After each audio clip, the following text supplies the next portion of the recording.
Both of them are 2-0, making it to the finals of the draft. Both players really wanted to win the die roll in this one. All right. First game, Anthony Jestes on 5. He is your Azorius player. Not exactly Azorius control. Some of these white creatures actually size up very nicely, but Woof. turn 1, Kari Zev off Mana Crypt. We only spent one of the... He actually made 1 mana too many. Right, what a waste. But he did get a creature that has more damage output than a 1-drop, and has the possibility of maybe having Chandra Torch of Defiance in the second turn of the game. Alex goes to 17 off that Mana Crypt. Of the things he could have played on turn 1, that's actually one of the weaker ones. We see cards in this deck like Goblin Rabblemaster available.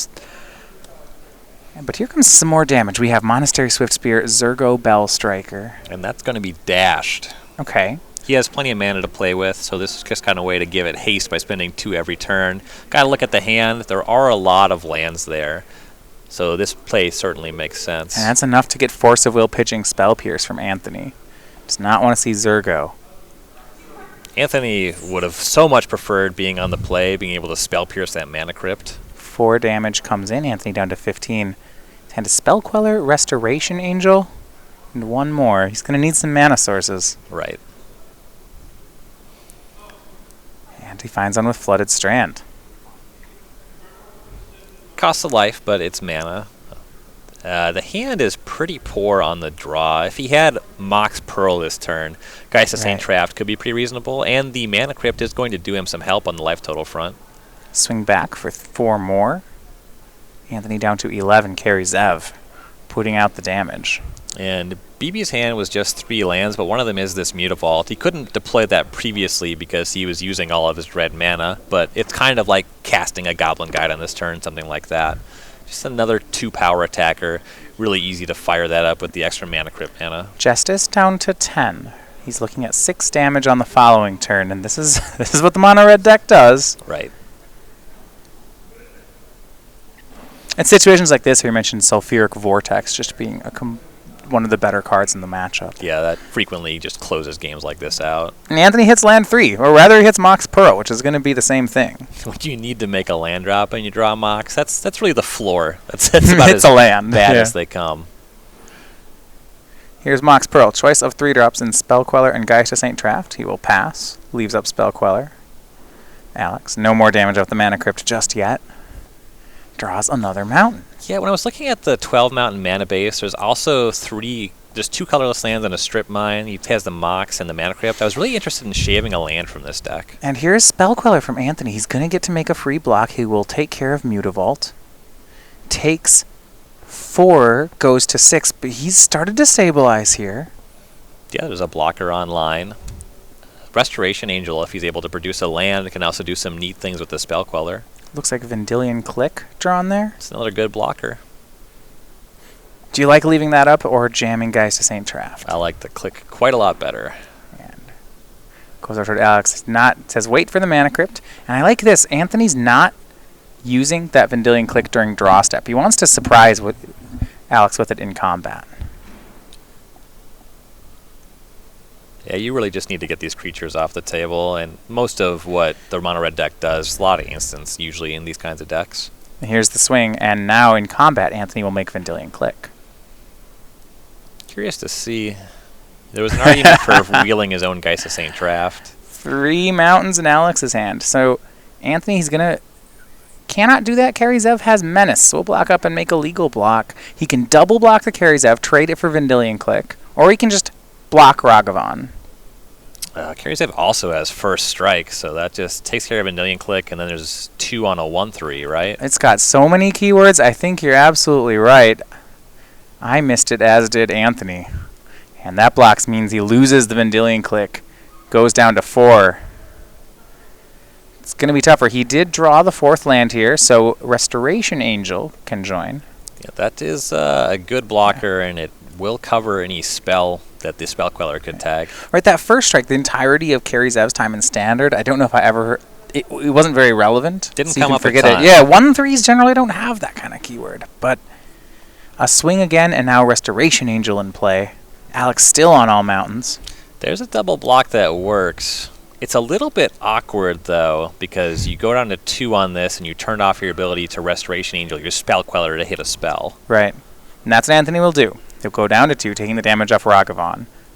But the board is stable at the moment, and that Mana Crypt actually is chipping away at Alex in a very real sense. Yeah, Anthony also starts to have some fine attacks here. And Anthony drew Counterspell. It's a great draw. Turns him off of casting Geist this turn, but it's a lot better than Geist.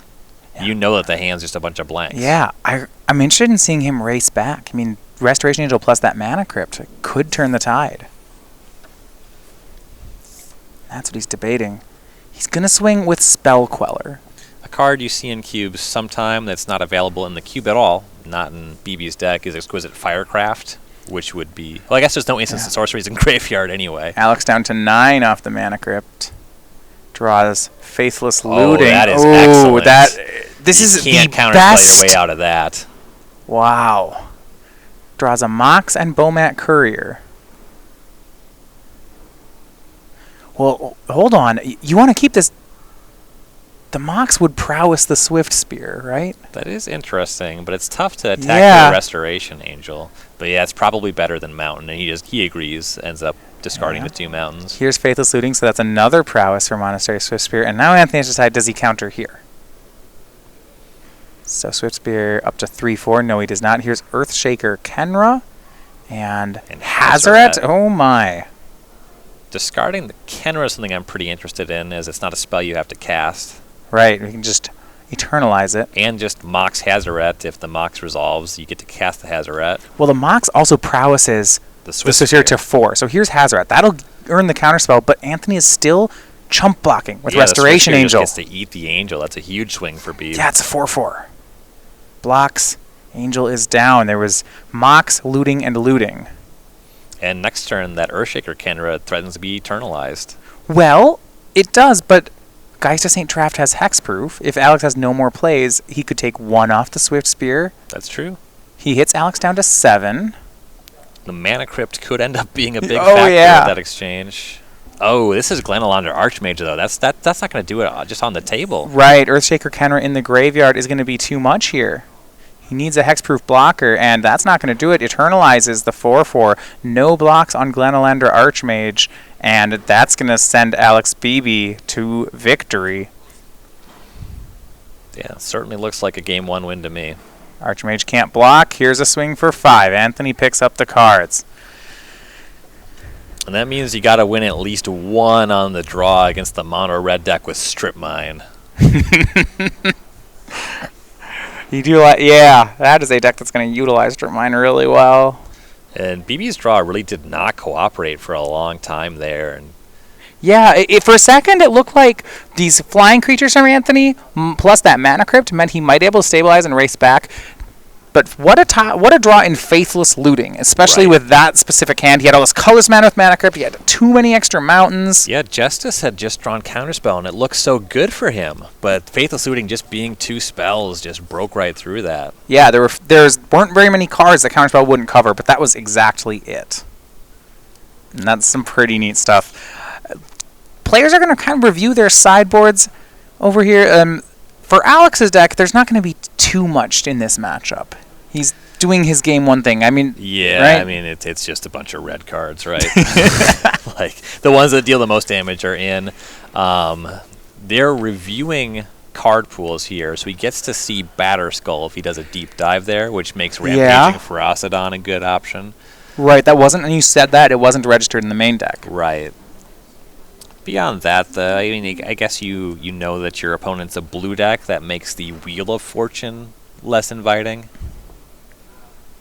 Don't love giving I don't want to give them a bunch of draws at counter spells and reactionary cards. Yeah, I mean, I don't mind it if it's the last card in Alex's hand, but because Anthony's also really heavy on these 1-drops, it feels like it might just restock both players. A lot of creatures that block on top of some counter spells. If Anthony was the kind of blue-white deck where he had a bunch of, Sun Titans and large things like that. I think it's a ratio of mana production to converted mana costs in the deck that I'm interested in looking at, right? If it's either deck like this that has a bunch of 1-mana creatures that are easy to cast, or a deck that's full of signets and is capable of casting a lot of spells on a turn regardless. Don't want to do it to either. But if it's exactly a deck with a bunch of 3 and 4 mana spells, not much in additional mana production, that's where Wheel of Fortune could really shine. Right. And that's how it seems to look here. On Anthony's side, yeah, I don't mind his deck in this matchup. A Vendilion Click looked particularly weak that game. I actually vastly prefer the slower Azorius decks when I play against mono red. Okay. The creatures can block, there's something to that, but then your deck's also playing Sword of Fire and Ice, Sword of Feast and Famine, because you're trying to be the aggressor.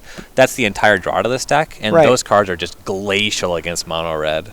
Even with the pro red on Sword of Fire and Ice, it's still going to be too slow. The red deck often has access to artifact destruction, has a number of spells that can destroy the creature you're trying to equip in response. It's more of a liability than anything.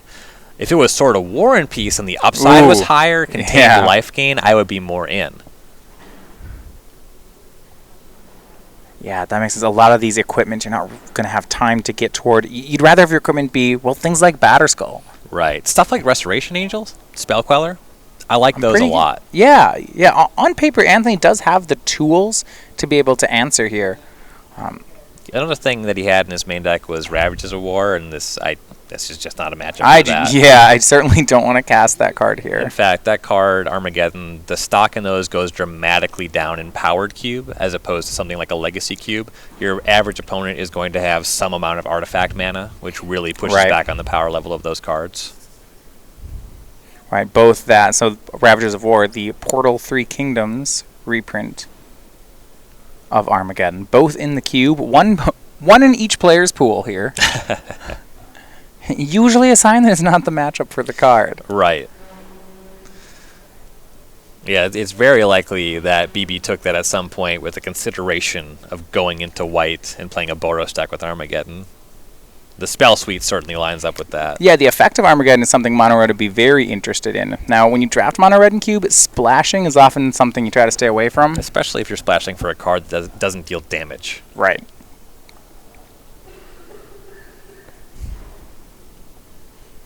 But yeah, looking at the card pool here on this cube, Alex really finding his lane early on with mono red. Right. When you play a cube draft, there's always that draw. There's part of you that wants to play a sweet deck. I want to play something that does cool things every turn, and then somebody at the table has to be the red player.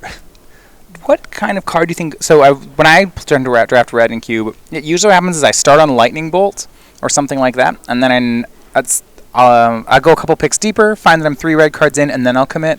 What kind of card do you think draws Alex into this, and especially in a cube where powered cards aren't mono red cards? Right. I did mention that he missed off Sulfuric Vortex, which is the highest pick for a mono red card. I think that a big thing for me is the context of pack 1, pick 1. When you open up a pack that doesn't have any power, and I have heard that he was past the Mox Sapphire, which I don't fully understand, but if the pack doesn't have power, doesn't have green mana acceleration, that just makes the red cards seem a lot better because you know there's a consistent deck that's often very open. Colonnade go for Anthony. On Alex's side here in game 2, he starts on Bomat Courier. It is interesting. It seems like Alex identified that lane. Some of the top powered cards, you mentioned Sulfuric Vortex, Lightning Bolt, those top red picks actually didn't make it into his pool. Right. He does have Goblin Guide, which is one of the more powerful red cards as well. That could be a draw. Strip Mine also in pretty high pick card that ends up being in the mono red deck more than other decks. Turn 2 is Porcelain Legionnaire for Anthony Jestes. Has to pay 2 life for it, so some damage. It's a fine blocker, but there's a lot of liability in paying life trying to block. Yeah, I was going to say, Alex could draw something like Arc Trail, which is exactly the card he draws for the turn. Right. 1 and 2 upstairs. Oh, and this turn is so good. But it's not just Arc Trail, it's Arc Trail off of Mutavault. He's technically playing a creature, too. Yeah, so Anthony down to 15, then down to 14 on the attack. 2 cards under Bomat Courier. And he passes back, and Alex's hand is shaping up here. Engineered Explosives, the draw for Anthony. And it looks like he has Wasteland. That's not the matchup here. Well, it doesn't often play against red, but it does play against Mutavault. I actually like having that Wasteland here. Wasteland engineered explosives. We'll see where he goes. Explosives on 1 plays Wasteland. Is he going to waste away the Mutavault? No, he decides to get rid of Bomat Courier immediately instead. The ratio of cards in hand to cards under Bomat Courier would incentivize me to leave up both Wasteland and the activation there. Yeah, there's going to be a bit of a punish because Monastery Swift Spear is now free to attack this turn. Right, and he gets to fire up the Mutavault while the Wasteland is tapped. That gets in 2 more damage when you have an answer on the table. Now, if he has a 4-mana play this turn, that justifies things a little bit, though there was no reason that he had the jam when he did. Anthony down to 11.